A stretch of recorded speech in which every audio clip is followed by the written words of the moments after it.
It's nice to see you all, especially those in person. We're slowly gathering. It's good. We're gaining in numbers. For those of you who don't know me or have forgotten, my name is Paul Thorne-Keziah, or Paul TK. I'm an intern here at Epworth from Wesley Seminary, so I'm here for the summer. I do live nearby, so hopefully I'll be here longer than just the summer, but I am here. If you've noticed that I'm limping a bit, my foot is a little hurt. It looks like I have a hairline fracture. The boot is scarier than the actual injury. But since it's obvious when I'm walking, I just wanted to get that out of the way. I didn't have an accident. Nobody kicked me. I didn't break my foot. It's just a little problem that we'll get going. Amen. The Lord has blessed us with amazing medical technology, which I appreciate.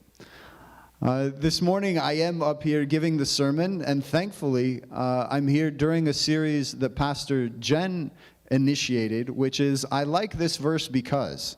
And it's a lot of fun as a pastor to be able to just pick a verse. I try not to just pick one because I try to speak what I feel God is trying to say in this time. But when it's called I like this verse because, then I get to pick one that assumedly I like. My first impulse was just to say, okay, this is my favorite verse. You know, bring Psalm 139, because I love it, but it's really long. So what part do I bring? Or, you know, the greatest commandment, to love God and to love your neighbor. Also, as someone who loves reconciliation, I love bringing to love God and love your neighbor and bringing it in with Jesus' command to love our enemy and to see that we are to love all. But if I put those verses in the bulletin, then people will probably brush over. They're like, oh, I've heard these 1,000 times. I'm not going to do this. And for me, as I'm preaching, I love the process of preaching because you have to dig in a special way. And I love exploring verses that confuse me or verses that I haven't gone in before. And so today I have a combination. I'm going to start speaking about the verse from 2 Corinthians. This is a verse that I've seen a lot because I work in the field of reconciliation, and this is one where it actually uses the phrase ministry of reconciliation, which is exciting. It talks about God reconciling. And it's something that I see as an example that we as Christians are supposed to reconcile. And so I like this verse. I wanted to explore this verse. I chose that verse for today because it has that. And as I dug in, I found some things that have helped me. And so I appreciate Pastor Jen giving me the opportunity to preach. I appreciate you all listening to me as I share some thoughts that I found during this time that I believe are really powerful and that I hope are powerful for you. One of the amazing things that we as Christians, as followers of God, get to do is we get to read the Word. And it's not just the Word because they're written words on a page. It's the Word because God speaks through it and speaks in new ways. As we read the Word, we can read verses that we have memorized and we've known since we are kids and have become just sounds in our head. But as we dig in and pray and see God speaking, He can speak in new ways that can change our lives and change those around us. One of the things that I, as someone who loves languages, I love doing is I love digging into words and what they mean. I didn't notice it when I was growing up, but as I was living in Armenia and studying Armenian, the Armenian language is like a whole bunch of building blocks. Any given word, you can look at the pieces and you can put them together. You can see what the roots are. Now, you can do that in English, but in English, you have stuff from Greek, from Latin, from German, from all these different places. So when I was growing up, I never paid attention to it because it's all just kind of a pile of different languages. In Armenian, they've worked very hard over the centuries to keep the language Armenian, specifically on its own. And so inside of Armenian, you can work out how everything works together. And so when I look at the reconciliation, before in my ministry, I've looked at, okay, what does reconciliation mean? Well, it's from Latin. It means reconciliation, bringing things together again. In English, it's reconciliation. In Spanish, it's reconciliación, still from the Latin roots. And I love that idea of bringing things together again, things that were broken, bringing them together. And as I looked in preparing for this sermon, it was the first time that I really looked, okay, well, I understand that that's what the English word means, but what does the Greek word mean that's there in the text? And that's when I started to think, I don't speak Greek. I hope that I do. I want to study it. I love studying languages. I haven't gotten that one yet. But the languages that I do know, when you look at it, it's not the same as English. The word in Armenian is hashtetsum, which, like when I looked into the Greek, the closest thing that you can look at is like bringing things together. It's not about bringing things together again, but it's like accounts. When you have an accountant and you know, you're looking at the accounts and the numbers don't mix, you reconcile the accounts. And this is similar, this is the idea that comes in the Armenian word. It's like making do or bringing things together and making it so it works. In Russian, because of the English, which starts with re, I had always mispronounced the word. Last night when I was going through that example was the first time I really said, okay, this is actually what the Russian word was, because I was putting the wrong prefix in. I was putting on the prefix that means doing it again. And in Russian, перемирение, it has mir, which is peace. So I always thought of the Russian word as making peace again, re-peacing, making peace again. But it's перемирение. It means bringing together, bringing close. And so neither the Russian nor the Armenian, and I learned neither the Greek, talk about doing something again. It is bringing something together, but it is a new thing.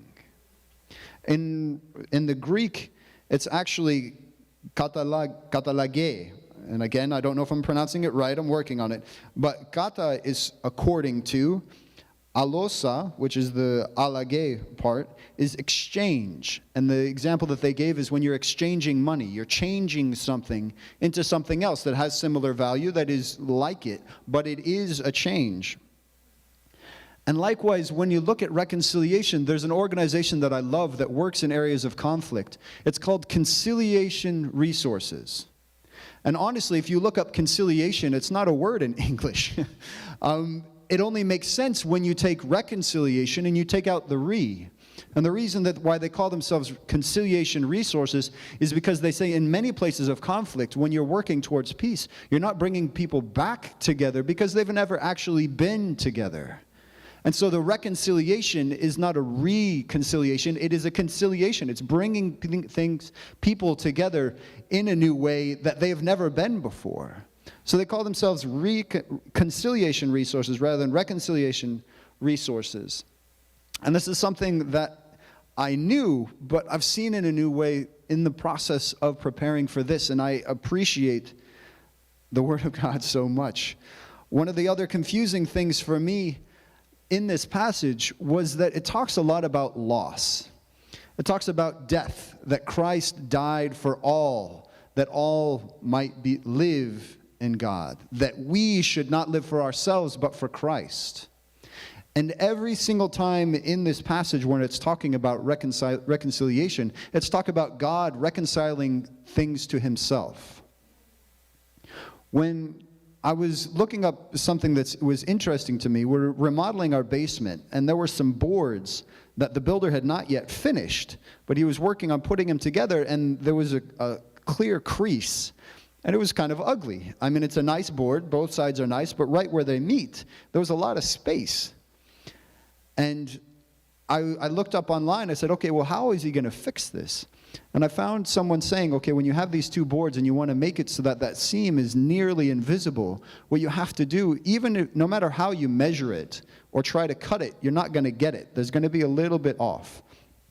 So you have to bring them together, and you have to file down one side. You have to sand it off, and then you bring them together again, and you see what else is meeting, and then you file that off.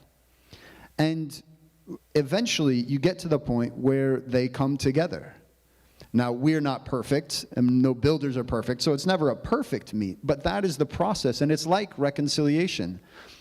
The thing is that if you have the two boards and you're bringing them together, if you keep on alternating which one you're sanding off, You're going to get them so that they meet, but the line is going to be squiggly. It's going to be kind of strange.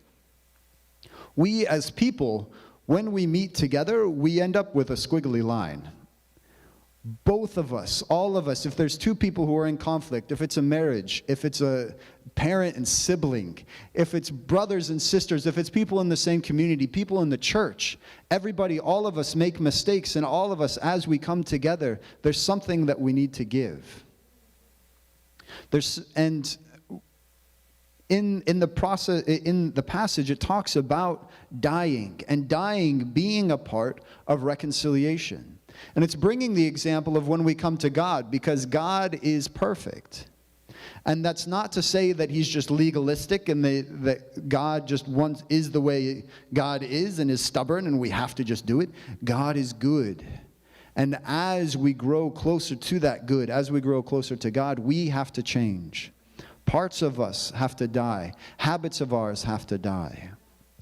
I have a dear friend who is in stage 4 prostate cancer and is battling for his life, has been battling for his life for 6 years since the diagnosis. And what he will say to you, all of us are afraid of cancer. All of us are terrified of that pain, of the death, of the loss. When you ask him about cancer, he says he thanks God for cancer because a lot had to die in his life. His dreams of the future, of financial security, of a career, some of the dreams of the ways that he wanted to help people had to die. He is in the U.S., his family is in the U.K. because he can get that treatment here. That time with his family had to die. There are things that he has lost that are utterly painful. And in that he has had to surrender. He's had to give up and say, I can't plan this because it's all falling apart. And in that process, he has grown closer to God than he ever was. He has more peace now than he ever did when he was, quote unquote, healthy. As those things died, he grew closer to God. God was reconciling him to himself. And I'm not going to get into whether God gave him cancer. I know that God redeems the cancer.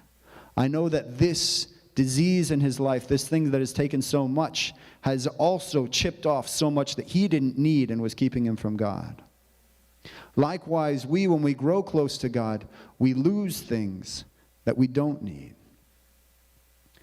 We also can, when we grow close to God, we then conform to God in new ways and are able to grow close to one another. The last verse in the scripture that I gave, that I chose for today, is verse 21. It says, "For our sake he made him to be sin who knew no sin, so that in him we might become the righteousness of God."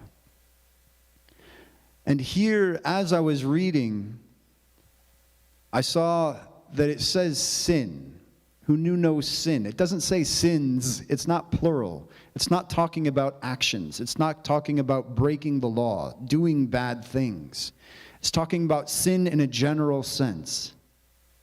And in the Bible, there are two things. Sometimes it talks about sins as acts, things that we do that we need to make right, that we need to fix. But it also talks about sin in a general way. One of the two places that reconciliation, the word reconciliation kept coming up, is in 2 Corinthians and in Romans. And in Romans, there are parts where it talks about sin as almost a disease, as something that is inside us, that the law, sin is not breaking the law drew the sin out of us. It's this, sometimes you see it with little kids where as soon as you make a rule, that's when they start breaking it. They didn't think about writing on the wall. That didn't even occur to them. Now, lots of kids, it occurs to them to write on the wall. But other kids, as soon as you say, don't write on the wall, then they're like, ooh, I should write on the wall. It's not the rule that makes them disobey it. It's not even the desire to do what the law was about. It's this desire to just do something. Get out of those bonds. There's something in us that is sin, that's separate from what we do. And here it's talking about that, something in us that needs to be cut out. And as it gets cut out, we can grow closer to God. And it also helps us grow closer to one another. Now, in the first service, I kind of wrapped up here, and I realized that I was giving a lot of theory, but I'm not giving any teeth. I'm giving a lot of theory, but I'm not giving something you can chew on. And so, at the risk of giving up you liking me, I'm going to give you something to chew on. Some examples that have come up in recent times, when you look at what needs to die. And I'm going to do it with the lens of the verse from the Psalms. And in English, it's a little bit confusing, but there's a man named John Paul Lederach who had a revelation. Even though he was a native English speaker, he also spoke Spanish. And he was a Christian, he was a Mennonite in the field of conflict resolution. And he was looking at the Spanish for this verse. And in Spanish, it's la misericordia y la verdad se encontraron. La justicia y la paz se besaron. And in English, if you translate it easily from the Spanish, it's mercy and truth embrace. Justice and peace kiss one another. And this idea that reconciliation needs mercy, truth, justice, and peace, all those four things, is something that he has brought into a field called conflict transformation. And it's one of the things we've been talking about in the Bible study we've been doing every other week on Tuesdays. There's still one left. It's next Tuesday at 7:30. You're very welcome to join, even if you haven't joined the others. But this idea that, you can have peace, you can have calm. Everybody's just chill. But if we don't talk about what's gone on, then we don't have reconciliation. We don't have relationship. We can all sit, we can talk about what's going on, but if we don't do anything about it, if there's no justice, then there is no reconciliation. It's like you're not valuing what has happened. If you look at the movement for Black lives, it's based on these ideas that in slavery there may have been peace, but there was grave injustice. There were movements, slavery was made illegal, but even during Jim Crow, there was still grave injustice. And a lot of times in the South, even Christians, even church leaders would say, no, calm down, don't talk about what's happening, don't demonstrate, we need to do this slowly, we need to do this peacefully. They wanted peace, but they didn't want truth, they didn't want justice. But there were wounds, there were people being killed, murdered, hurt, that was happening. It wasn't peace. It may have seemed like calm, but it certainly wasn't calm, and it wasn't reconciliation. It wasn't relationship, because especially Black people in the South were treated as other, were completely second-class citizens, and many people thought they could be killed just in case they did something wrong. That continued. We had the civil rights movement. Honestly, there were a lot of white people who thought, okay, the civil rights movement happened, it's all done, we're all good, we have peace. There was calm for a long time. But that calm was not reconciliation, it was not close relationship, it was not justice. Especially in the past 10 years, there have been murders, there have been incidents where injustice has been clear. As people speak about it, again, some people want to talk about it. Some people say, just calm down. We need to just be at peace. We need to look to God and not worry about all these things that are wrong. The truth, if it's not there, that's not reconciliation. That's not relationship. And when we look at these verses, it talks about being reconciled to God. What we find is that when we are reconciling with one another, we are also reconciling with God. That we cannot reconcile with God if we have that hate, if we have that pride. One of the things that myself and many white, kind of liberal-leaning people have learned over the past few years is that we have to give up the right to be right. We get it. We have to give up the right to be comfortable. We come into places and, we're saying the right words. We're being politically correct. Do I say black or African American? Or how do I say this? I've discovered it with talking about Latinx. In a lot of liberal communities, it's not appropriate to say Latino. You have to say Latinx because it's gender neutral. And when you talk to Spanish speakers, they say Latinx doesn't make any sense. It doesn't mean anything. Like, okay, maybe you want to say Latino, Latina, like you want to mix it, but then you get into gender neutral. But if you are trying to impose something on the Latin, the Spanish language, then that's not right. And we have to be in places where we give up the right to be right. And what we find is that when we give up the right to be right with each other, to make mistakes, to ask for forgiveness, to ask, okay, what should I say? And not assume that you know how to say or what to do, you find that you do start doing that with God. You stop thinking that you know all the answers. You stop asking God, okay, what are all the right things? Okay, now I'm comfortable. Now I know the right things to do. I have the right theology. I have the right behavior, and I can move on. You start to see that every single day we have to go to God and say, okay, what's going on? What is something that we are missing? We see that reconciliation is not bringing something back to where it was, bringing it back to where it was fixed. It's not even getting it to a place where it is fixed. Because if you look at mercy, truth, justice, and peace, it never ends. One, we're always living, so we're always stepping on each other's feet. We're always making mistakes. I've found that as a peacemaker, I have a gift for forgiveness, which is amazing.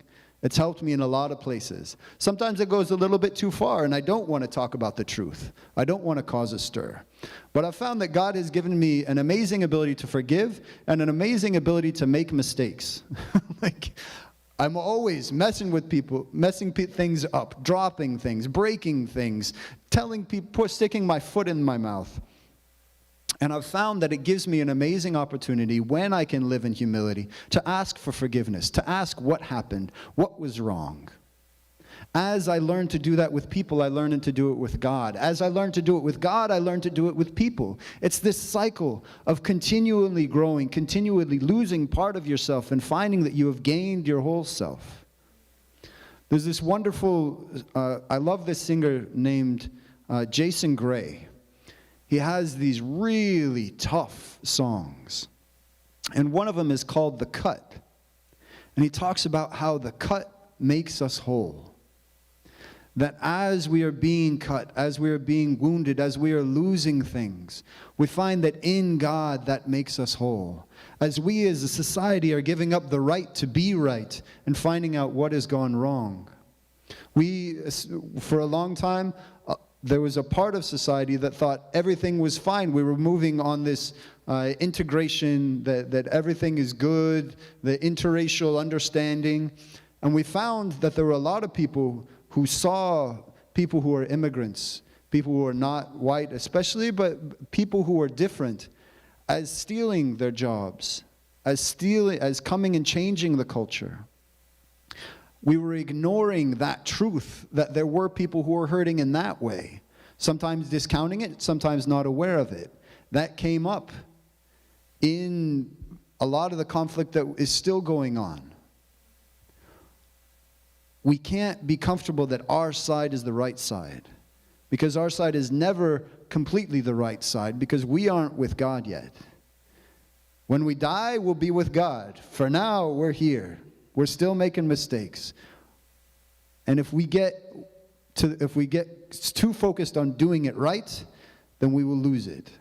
If we allow ourselves to be cut, to be molded, we will find that God heals it and brings into us something more and better and deeper and more life-giving than anything we had before. We find that even in cancer, even in hatred, even in injustice, we can learn to reach across, and we can learn to find that we can reconcile. Not in going back to what was, because what was just as or even more broken than what is. But we reconcile into what is to be and continue to do that.